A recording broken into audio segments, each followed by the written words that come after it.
You're listening to The Blueprint, brought to you by Executive Platforms. In every episode, we will discuss the topics and trends, the issues and ideas, the challenges and opportunities facing senior business leaders today. This series is one more way we want to engage with our network of industry executives. Thanks for joining us.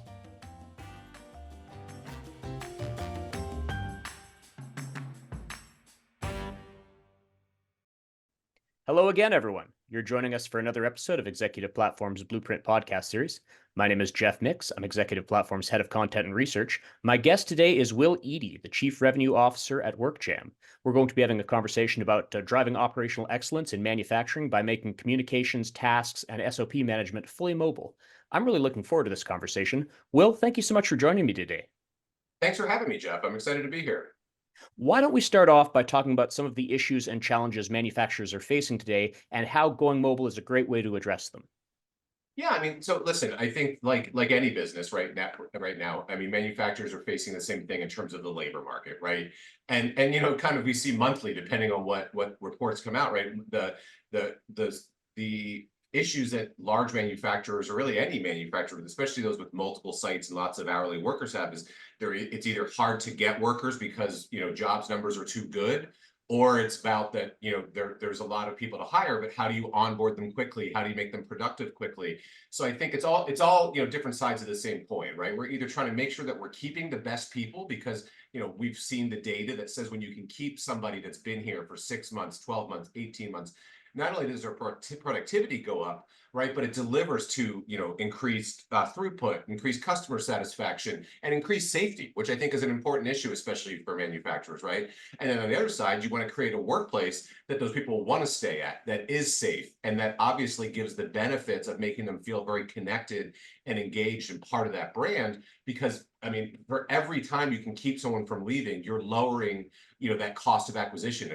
We always think about the cost of someone leaving or the cost of hiring someone, but I don't think we always think about how difficult it is and how much budget goes into a talent management pool, right? Like the VP of talent at any of these companies gets a set marketing budget to market to hire people, and every time we can lower our retention turnover rates, then we can take that budget down and really return money to the bottom line. So at the end of the day, I think that just like any business, manufacturers are highly focused on how do we have a safe, productive, and efficient workforce? How do we keep them? And how do we encourage people to want to come work here? Because at the end of the day, right, once you get past we're offering the same hourly rate, we're offering the same benefits, then you have to get into why do I want to be here and be at this company? And really the only way to do that is to create a connected workforce through something like a digital frontline workplace, right? So an app, here's the best way I can kind of explain it. And just think about it's why Steve Kramer, Joshua Strega, and Mark Sadegorski founded the company, which is if you go speak to a lot of frontline team members, they often will tell you, I have a better relationship with my company, with my employer as a customer, right? Because I'm a member of the customer rewards program. I get marketing targeted directly at me. As an employee, unless I have an amazing frontline manager, I probably don't have that same connection. So we want to turn that upside down, make it easier to be an employee of a company than it is to be a customer of a company. I have a lot of conversations about digital tools, digital transformation tools, making better use of the data. A lot of them focus on the executive end of things. And I think what we're talking about here really is sort of frontline worker oriented. I wonder if we can expand upon that a little bit. Yeah, so obviously the front line is the end of this workflow, right? But at the beginning, but all along that line, it's how are you connecting, whether you want to call it headquarters, right? The executives, the head of the plant, the head of the manufacturing site, the head of the distribution, network, all of those areas. This is really about collaboration. And if you think about what's really important to these companies, it's connecting the two, right? If you go to a single small shop floor, right, 10 years ago, communication was someone standing with a megaphone at the beginning, at the middle, and the end of a shift.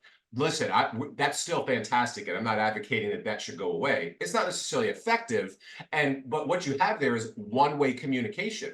If you can take that same sort of metaphor of the megaphone, but digitize it, turn it into an actual technology workflow, think about all the different things you can do by connecting headquarters to middle management, to regional management, to plant management, to department and shop floor management, all the way down to the front line, and then all the way back up.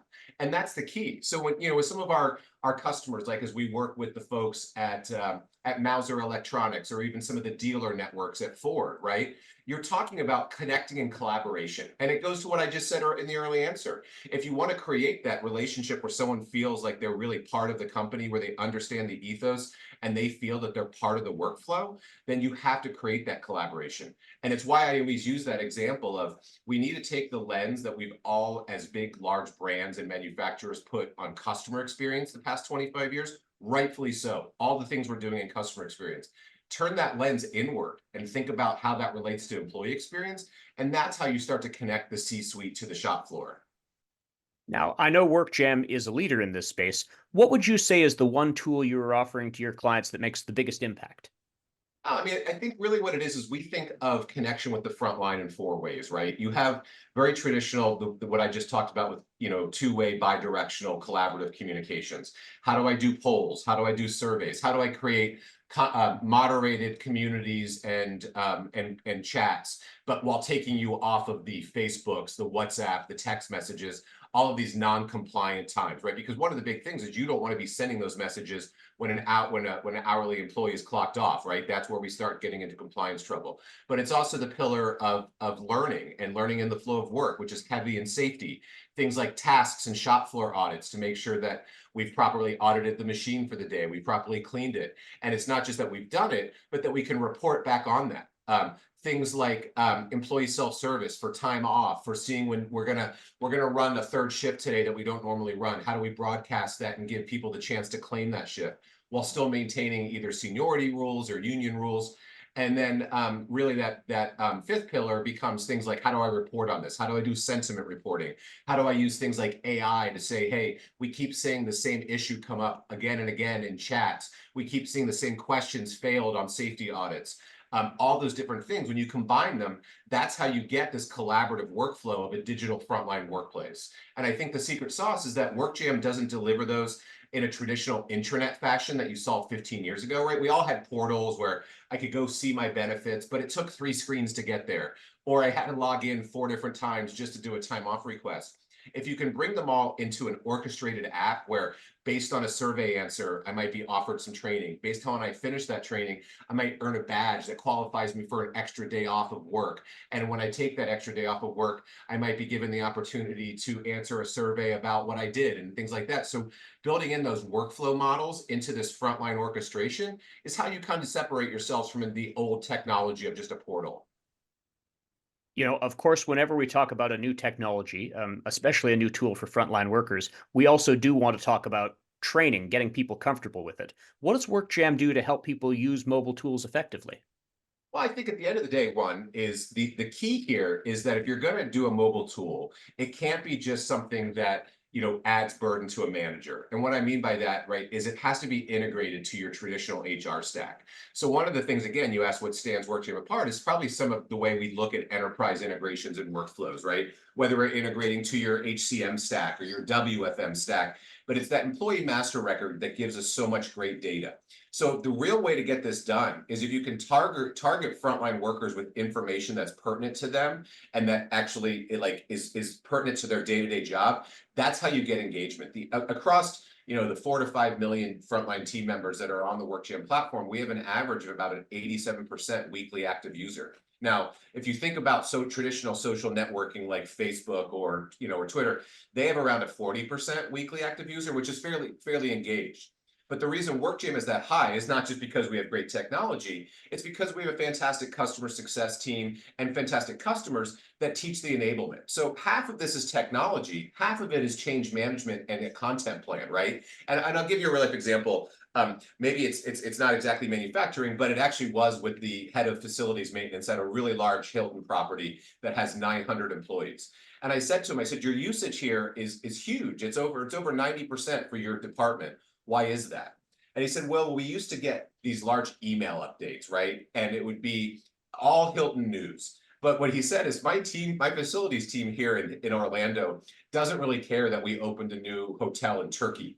We care about what's a new safety measure we're taking here in Orlando. What's a new benefit policy? What's a new event that's happening at the hotel that we have to prep for? So being able to target content in a very concise way and making it feel personalized and giving them their schedule so they know when they work, giving them a chance to do a time off request. That's what's going to bring people and keep them. Again, I said to you, Steve Kramer, he says the job here is to win hearts and dollars. We have to win the hearts of the frontline employees, but we have to do it in a way that's delivering dollars and productivity back to corporate, because that's how we're going to get it across. So just doing, if you're going to do a comm solution, if you can't speak into a void, if you have nobody interacting with that content, you're not getting the return on investment. And, we see things, I'll give you a great example. I'll give Shell credit for this. So Shell's a customer of ours all over the globe. And they very successfully run a safety campaign every year. Safety is obviously very, very big in an organization like Shell. And if you can do something where you're saying to someone, hey, make a post about why you go home safely. And you see things like, I go home because I'm the only one that takes care of my 2 dogs. I want to go home safely because I'm the only one that takes care of my mother who lives with me. And when everyone that's working with you on the shop floor sees what your reason for going home safety is, we see a huge correlation with an actual decrease in safety incidents, because all of a sudden I put that ladder away. I clean up that spill because I go, oh, you know what? I know that Geoff has to go home tonight because, he's the only one that's going to be able to take care of his daughter. And it really becomes impactful. So it's about connecting the unconnected ultimately. You gave an example earlier of maybe a company puts on a third shift. They've got a lot of orders in, and this gives everyone an opportunity to bid on that shift within the rules of the union, which I think is a fantastic one example of the larger issue of scheduling. This sounds like such a powerful opportunity to improve how things are scheduled. I wonder if you could speak to that. Yeah, I mean, I think you're exactly right, right? In highly unionized or even non-unionized environments, though, where they traditionally have a lot of seniority rules, we take that all into context. So, in manufacturing, you unlike in retail or hospitality, right? You traditionally have a little bit more of a set schedule. You run on shifts. People tend to work the same shifts. But to your point, over months of time, you might have a shift bidding process. And in that, you have to, one, communicate the process, probably train new people on the process, but that you have to, that goes back to the integration. So if I'm going to say, hey, based on seniority, Geoff gets 15 minutes to pick his shift package for the next 3 months, then Will gets to go next, then Madison gets to go third. I need to be able to enable those rules. I need to be able to train on those rules. And then I need to be able to send that back to my system of record to make sure that it all goes to payroll. Because again, this is about making people's lives easier. So if we're creating those tools unintegrated and we're just creating another manual process, then someone come payroll Friday, right, or payroll Monday is going to have to go in and make a bunch of edits. And that's not improving the process whatsoever. So what we've seen is that the frontline teams, the unions, the non-union shops that still have a lot of seniority rules or collective bargaining, they really enjoy this because, one, it's actually giving flexibility back to the workforce. So if I get to pick my shift package, but then I still have some optionality 2 weeks in, because here's what happens traditional scheduling, Geoff. You and I go in and we pick our next 3 month schedule. And then a month from now, my best friend calls me and says, hey, I've got tickets to a concert, but it's going to be on Friday and we have to leave at noon. Well, if I don't have the flexibility to get someone to take that shift, then what do? I don't go to the concert. But I likely also am in a position where I can't just call off for that day because I need the hours, right? So to give someone the flexibility to be able to pick up a shift package, but then intra-week, to be able to say, hey, Geoff, if I work your Saturday, will you work my Friday? We each keep the same amount of hours, but we have flexibility. It delivers huge work-life balance. It makes it a great place to work. And again, it delivers on that promise of keeping people for a longer time because they feel they have some control over their working life. I wonder if you could answer a few questions for me as if I were a manufacturing executive who, has heard this interview and maybe has a few questions of my own. For example, I've got a scheduling tool and I've got an internal communications tool, and I'm not really happy with them, but I mean, the whole staff has been trained on them. Is WorkJam's solution going to plug into what I already have? Is it going to replace it? Is it going to build on top of it? How does it work with other systems? Well, the answer is all of those, Geoff. But I mean, maybe to dive in, right? So yes, very traditionally, what we find is that that any of the manufacturers and the brands that we work with, they're going to have a disparate tech stack, right? There's somewhere where they're training. There's somewhere where they're doing their schedule. There's somewhere where people are doing benefit enrollment. All of the different things that you have your frontline onboarding, all those. Some of them really great technology workflows. Some of them quite manual, probably, right? So what WorkJam does for almost all of our customers is consolidate the old tech stack and replace it with current. But for something that's working, let's say you just rolled out a learning solution for a very specific, tooling, new tooling run that you're doing. We don't need to replace that and deprecate it, but we can bring it in. What I will tell you is that your teams at all levels of your organization have app fatigue, right? They're tired of going to 6 to 7 places. And so my goal here would be to educate people, work with us, let us kind of understand what your systems that are working, the systems that aren't, and then come to a recommendation that says, hey, we can replace these 5. These other 5, we're just going to bring them in and make them part of the flow of WorkJam. So very traditionally on the back end, a lot of manufacturers will use somebody like UKG to do their scheduling. We don't want to come in and replace UKG. They do an amazing job forecasting, planning, and optimizing your schedule. We would integrate tightly with that, become the front end experience layer for it. And then we are going to let them be the system of record, but we're going to take over the staffing, meaning once the schedule is published, same thing. You might have a set like Cornerstone on Demand as a centralized LMS, and that's where you do all your compliance reporting out of. But for somebody on the front line that's doing a 5-minute video on how to properly break down a pallet or how to properly load something safely, you don't want them going to a system like an LMS to do that. You want them doing learning in the flow of work in a frontline purpose app, but reporting back. So the answer is it's tightly integrated to existing solutions and replacing older and deprecating solutions that aren't working any longer. So what would getting started look like? Is there a typical, we put it out at this division and then scale it? Do we do it enterprise wide? Is it sort of No, find the pain point and try it there? What does getting started look like? No, it's a great question. Well, first of all, I think anyone that has wants more information, feel free to ping me on LinkedIn. Will Eadie at WorkJam on LinkedIn. Come to our website workjam.com. But at the end of the day, really, we'd want to start with a little bit of discovery, understanding what your needs are, and then if you're doing something like comms and tasks and learning, very traditionally, it's a 3-week to 3-month project, kind of depending on how much IT involvement there's going to be. It doesn't have to be a heavy IT lift, especially for something like a comms project.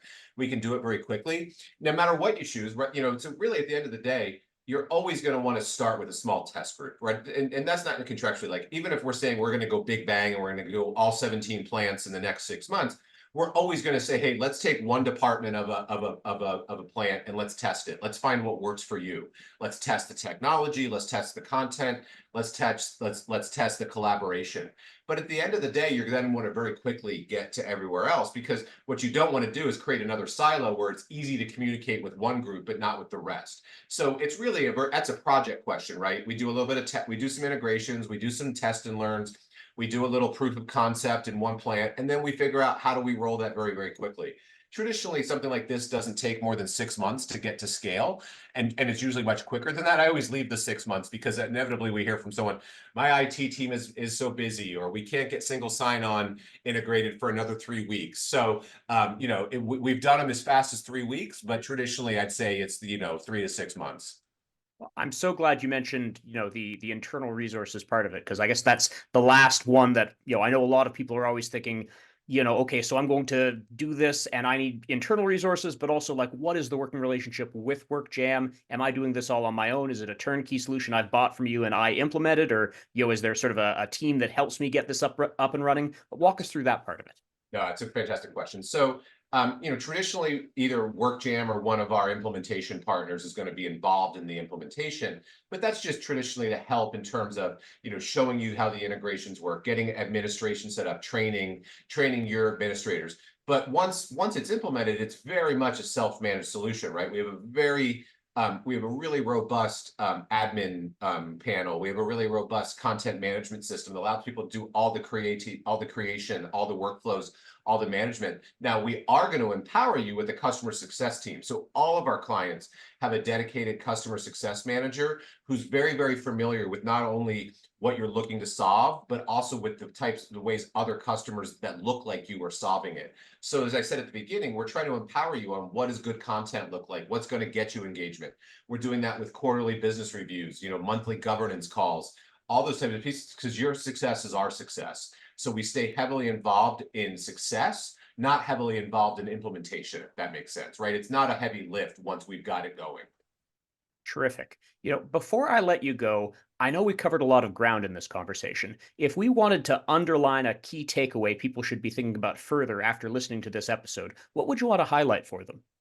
Yeah, I think I would just highlight, if you really think about what it is, how you're interacting with your front line across all the different workflows that you're trying to enable, whether it's a communication or a training or employee self-service or a new benefit, you really aren't able to do what I call active listening. And the days of just doing an employee net promoter score survey once every 30 days or 60 days or 6 months, those are gone because that data is old by the time you can act on it.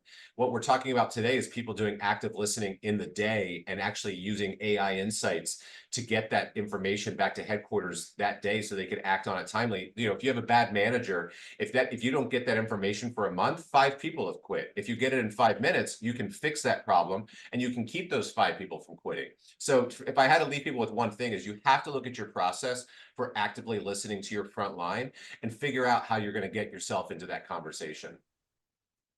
For people who have questions of their own, want to learn more, I know you mentioned some contact information earlier, but what is the best way for them to get in touch? I mean, like I said, feel free, will.eadie, E-A-D-I-E at workjam.com, but you can always come to our website and any of our amazing team will get back to you and answer information as quickly as we can. So feel free to reach out on LinkedIn, on www.workjam.com, or even send an email to info@workjam.com and someone will get back to you right away. Well, I always think it's so generous when someone does say, contact me through LinkedIn, because I get the pleasure of talking with you. And I'm sure some of the people listening to this may have questions of their own. So, visit the website or message Will directly or reach out to the WorkJam information email out. I encourage everybody who's been listening to this, if you've got questions of your own, have your own conversation. Will, thank you so much for your time today. No, thank you for having me, Geoff. This was really a great conversation. I appreciate your insights and leading the conversation. You've been listening to another episode of Executive Platform's Blueprint podcast series. I've been Geoff Micks. Let's do it again soon.